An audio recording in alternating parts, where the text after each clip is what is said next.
নমস্কার বন্ধুরা, কেমন আছো তোমরা সবাই? আশা করি তোমরা সবাই খুব ভালো আছো। আমিও কিন্তু খুব ভালো আছি। তো আজকের বারটি হচ্ছে শনিবার, আর এখন বাজে সকাল 7:10। তো ঘুম থেকে উঠে এসেই আজকে কিন্তু প্রথমে সোনা পাপার জন্য জলটা ফার্স্ট রেডি করে নিচ্ছি। তার কারণ সোনা পাপা কিন্তু আজকে আমার সঙ্গেই ঘুম থেকে উঠে পড়েছে, তাই কিন্তু প্রথমে আগে ওর জলটা রেডি করে ওকে একটুখানি জল খাওয়াবো, তারপর দুটো বিস্কিট দিয়ে আমি ওকে ঠান্ডা করে রান্নাবান্না করব। তো ওকে জল টল খাইয়ে ঠান্ডা করে এসে আমি কিন্তু প্রথমে তোমাদের দাদাভাই টিফিনটা গুছিয়ে নিয়েছি। তো আজকে কিন্তু শসা তারপর টমেটো ছিল না বলে দিইনি, আর ছোলার দিয়ে একটা স্যালাড মতো বানিয়ে দিয়েছি, খেজুর দিয়েছি 3টে আর একটা কলা। তারপরে এই যে এখানে দেখো রান্না কিন্তু আমি চাপিয়ে দিয়েছি। এখানে কিন্তু মাছের তেল, আলু, বেগুন, শাক দিয়ে একটা চচ্চড়ি বসিয়েছি, আর করব হচ্ছে আম দিয়ে মাছের টক। তো মাছের চচ্চড়িটা বসিয়ে দিয়ে ভাতটা বসিয়ে দিয়ে চলে এসেছে হচ্ছে বিছানা গোছানোর জন্য। তো সোনা পাপার পাপা কিন্তু একটু বাইরের দিকে ঘুরতে গেছে, আর এই সুযোগে ভাবলাম যে আগে প্রথমে বিছানাটা গুছিয়ে দিই, আর ওই পাশে রান্নাটাও আস্তে আস্তে হতে থাক। তো আমার মতো যারা একা হাতে সংসারের সমস্ত কিছু সামলাও, তারা তো বুঝতেই পারছো ছোট বাচ্চা নিয়ে কাজ করতে হলে একটা মিনিটও যেন মানে কি বলবো কাজের আড়াল করলে কিন্তু হয় না। তো বাচ্চা যতক্ষণ শান্ত থাকে তার ভেতরেই কিন্তু সমস্ত কাজবাজ করে নেওয়া উচিত। তো এই যে দেখো সবে বিছানাটা গোছাতে এসেছি, আর এর ভিতরে কিন্তু সোনা পাপাও চলে এসেছে। তো বেড কাভারটা ভাঁজ করতে গিয়ে দেখলাম বেড কাভারে সোনা পাপা মানে কিছু একটা লাগিয়ে দিয়েছে আর কি। তো বেড কাভারটা তাই ভাবলাম যে একটু কেচে ধুয়ে দিই। আর আমার তো এমনি একেবারে নোংরা জিনিসপত্র ভালো লাগে না, তাই আমি যেটাই প্রথমে একটু দেখি যে নোংরা হয়ে গেছে তাহলে আমি ওটাকে কাচতে দিয়ে দিই। আর তোমাদের দাদাভাই দুদিন হলো হচ্ছে মানে বালিশে মাথা দিয়ে ঘুমোয় না। ওই যে ছোটো মতো লাল যে পাশ বালিশটা দেখো ছোট্ট একটা খাটে আছে, ওটাতেই কিন্তু ও মাথা দিয়ে ঘুমোয়। তাই কিন্তু আমার কিন্তু বালিশের ওয়ার্ক খুব একটা কাচতে পড়ে না, তার কারণে একমাত্র আমিই হচ্ছে গিয়ে বালিশে মাথা দিই। আর সোনা পাপার তো আলাদা একটা ছোট্ট বালিশ আছে, আর তোমাদের দাদাভাই তো বালিশে মাথা দেয় না, তাই কিন্তু সপ্তাহে একবার করে আমি বালিশ কাভারগুলো কাচি। শুধু বালিশ কাভার বাদ দিয়ে বেড কাভার বলো, তারপর বাকি আর যা যাবতীয় যা জিনিসপত্র আছে বিছানার সরঞ্জাম সব কিছু কিন্তু আমি 2-3 দিন অন্তর অন্তর করে কেচে দিই। আর এমনিতেও তোমরা দেখতে পাবে আমি একটা বেড কাভার কিন্তু 2 থেকে 3 দিনের বেশি খাটে পেতে রাখি না, আমার কিন্তু একেবারে ভালো লাগে না। তো সোনা পাপা এমনি বিছানায় টয়লেট পটি কিছুই করে না, কিন্তু আগে যখন ছোট ছিল তখন তো বিছানায় রোজই টয়লেট করে দিত, পটি করে দিত, তখন কিন্তু সারাদিনে আমার 2-3টে করে বেড কাভার চেঞ্জ করতে পড়ে যেত যখন শীতকাল ছিল। তারপরে গরম মানে গ্রীষ্মকাল যখন এলো তখন কিন্তু খাটে আমি ছোট্ট একটা মাদুর পেতে রাখতাম। তো মাদুরে টয়লেট করে দিলে মাদুরটা শুকিয়ে নিয়ে আসতাম। তারপরে এখন তো সোনা পাপা বড় হয়ে গেছে, এখন টয়লেট করতে বা পটি করতে হলে ও কিন্তু বলে, তো বললে ওকে নিয়ে গেলে ও কিন্তু করে দেয় সুন্দর মতো করে। খাটে তো আর টয়লেট পটি করে না, শুধু যা সারাক্ষণ খাটে বসে খেলাধুলো করে, কখনো খাবার লাগিয়ে দেয়, কখনো চা ঢেলে দেয়, জল ফেলে দেয়, যার জন্যই আমাকে 1-2 দিন ছাড়া ছাড়া বেড কাভারটা কেচে দিতে হয়। তারপরে এমনি বাচ্চা না থাকলেও সংসারে এমনিও মানে বেড কাভার জিনিসটা ভীষণ পরিমাণ নোংরা হয়। তার কারণ সবাই তো আর মানে পা মুছে খাটে ওঠে না। তারপরে আমি ধরো সবসময় তাও তো আমি একা থাকি বলে একটু কম নোংরা হয় বেড কাভার, নাহলে তোমাদের দাদাভাই যদি বাড়িতে থাকে ও যে পরিমাণ খাটে গড়াগড়ি করে তাতে তো মনে হয় প্রত্যেক দিনই তোমাদের বেড কাভার কাচা লাগতো। তো তোমাদের দাদাভাই যেহেতু সারাদিন বাড়ি থাকে না, তারপরে সারাদিন সোনা পাপার আমি একাই থাকি, তো সোনা পাপাকে খুব একটা আমি বাইরে বেরোতে দিই না, যেহেতু এখনকার দিনকাল তো বুঝতেই পারছো। তারপরে এখানে তো আমাদের চেনা জানা কিছুই নেই, যতই মানে কথা বলি না কেন সবার সঙ্গে, তবে কে কেমন সেটা তো আমরা জানি না। তারপরে ছোট বাচ্চা যে পরিমাণ এখন চুরি হচ্ছে, তাই কিন্তু আমি সোনা পাপাকে খুব একটা বাইরে বেরোতে দিই না। যতটা সম্ভব ঘরে আমি ওকে নিয়ে বসি, ওকে একটু সময় দেওয়ার চেষ্টা করি, টাইম স্পেন্ড করার চেষ্টা করি। তো তোমরা তো দেখতেই পাও তোমাদের দাদাভাই যাওয়ার আগে আমি কিন্তু অলমোস্ট আমার সংসারের সমস্ত কাজকর্ম শেষ করে নিই।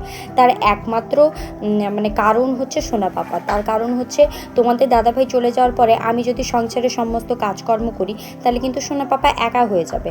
ও একা একা কতক্ষণই বা ঘরের ভিতরে খেলবে বা বসে থাকবে, ও তখন বাইরে বেরিয়ে ঘোরার বা খেলার চেষ্টা করবে। আর ওদের তো এই হচ্ছে সময় যে বাইরে বেরিয়ে খেলাধুলা করার, কিন্তু আমরা যেহেতু বাইরে থাকি তো বাচ্চাকে তো একটু লক্ষ্য নজরে রাখতে হবে, তাই কিন্তু ও যাতে একা মনে না করে আর বাইরে বেরিয়েও যাতে না যায়, তার কারণে কিন্তু আমি সমস্ত কাজ 9টা-10টার ভিতরে কমপ্লিট করে নেওয়ার চেষ্টা করি। তারপরে বাকি সময়টা মানে সোনা পাপা চান করা পর্যন্ত আমি কিন্তু ওকেই টাইমটা দিই। তো দিনের বেশিরভাগ সময়টা আমার সোনা পাপার সঙ্গে কাটে। তো আগে যখন সোনা পাপা হয়েছিল না, তো তখন আমি সময় কিন্তু কাটাতে পারতাম না, আর এখন মনে হয় সারাদিনও আমার কাছে কম পড়ে যায়। তো এদিকে দেখো সমস্ত রান্নাবান্না আমার কমপ্লিট হয়ে গেছে। মাছের টকটা দেখলে ফুটছে, চচ্চড়িটা হয়ে গেছিলো, নামিয়ে নিয়েছি, আর ভাতটাও কিন্তু গড়িয়ে দিয়েছি। তারপরে দেখো সমস্ত টিফিন প্যাক করে দিয়ে তোমাদের দাদাভাই রেডি হয়ে একেবারে অফিসের জন্য বেরিয়ে গেল। আর তারপরে কিন্তু আমি আমার ব্রেকফাস্টটুকু নিয়ে বসেছি হচ্ছে খাওয়ার জন্য। তো এখন কিন্তু আমার সমস্ত কাজ কমপ্লিট, শুধু চাটা খাওয়ার পরে একটুখানি ঘরদোর মুছবো, তারপরে হচ্ছে কাপড় চোপড় কাচবো। তো চাটা খেয়ে কাপড়গুলো আগে কেচে নিয়েছি, কাপড়গুলো কেচে আগে ছাদে মেলে দিয়ে এসেছি, তারপরে এসেছি হচ্ছে ঘরটা মুছতে। তো যখন শীতকাল ছিল তখন কিন্তু আমি রোজ ঘর মুছতাম না, 2-3 দিন অন্তর একবার করে ঘর মুছতাম, যেহেতু আমরা একতলায় থাকি। তারপরে এই মানে নিচটা একটুখানি বেশি পরিমাণ ড্যাম, মানে একটু বৃষ্টি হলেই কেমন একটু ভেজা স্যাঁতস্যাঁতে লাগে। তো যেহেতু শীতকাল ছিল আর ভীষণ পরিমাণ ঠান্ডা ছিল, তাই কিন্তু আমি রোজ এখানে ঘরদোর মুছতাম না। কিন্তু এখন যেহেতু মানে গ্রীষ্মকাল পড়েছে, তারপরে সোনা পাপা তো এখন প্রায় মানে ঘরের মধ্যেই খেলাধুলো করে, ওকে তো খুব একটা বাইরে আমি বেরোতে দিই না। তো ছোটো বাচ্চা এমনি নোংরা করে ফেলছে, তারপরে খাওয়ার দাওয়ার ফেলছে, তো 2-3 বার করে ঝাঁট দেওয়ার থেকে আমার মনে হয় যে ঘরটা মুছে নিলে আরও বেশি ভালো, মানে পরিষ্কার পরিচ্ছন্ন লাগে। একটু বেশি করে ফিনাইল দিয়ে ঘরটা মুছলে বেশ সুন্দর একটা মানে স্মেলও আসে, তারপরে হচ্ছে ঘরটা বেশ পরিষ্কারও লাগে। আর আমি এমনি আগে রোজই ঘর মুছে দিতাম, শুধুমাত্র এখানে আসার পরে শীতকালটুকু 2-3 দিন অন্তর ঘরটা মুছতাম। কিন্তু এখন আবার যেহেতু গরম পড়ে যাচ্ছে, তাই কিন্তু আমি রোজই এখন ঘরটা মুছে পরিষ্কার করে দেওয়ার চেষ্টা করি। তো এখানকার নিচগুলো দেখবে কেমন একটু কালো কালো টাইপের পড়ে গেছে, মানে আমরা আসার আগে এখানে যে কয়জন ভাড়াটিয়া ছিল তারা হয়তো ঠিকঠাকভাবে ঘরটা মুছতো না বা পরিষ্কার করতো না, তাই কিন্তু মানে নিচগুলো একেবারে কালচে হয়ে গেছে। তো আমি আসার পরে বেশ মানে প্রত্যেক দিন মোছার পরে মানে এটা একটুখানি ঠিকঠাক হয়েছে, নাহলে আমি যখন প্রথম এখানে এলাম তখন কিন্তু এটা পুরো একদম কালো কুচকুচে ছিল একদম মেঝেটা। তো ভাড়াবাড়ি কী আর করা যাবে, যেমনই হোক নিজেকে একটু সাজিয়ে গুছিয়ে নিয়ে থাকলে তো ভালো লাগবে। কিন্তু এখানে কিন্তু বেশ অনেকটা জিনিস আমি সাজিয়ে গুছিয়ে নিয়েছি, তার একমাত্র কারণ হচ্ছে মানে আমি যেখানে থাকি আমার মনে হয় এটাকে যদি আমি নিজের থাকার মতো বা নিজের বাড়ির মতো করে গুছিয়ে না রাখি, তাহলে কিন্তু আমার সংসারে মন বসে না। তাই কিন্তু আমি সমস্ত মতোটা এখানে বাড়ির মতো করে গুছিয়ে নিয়েছি।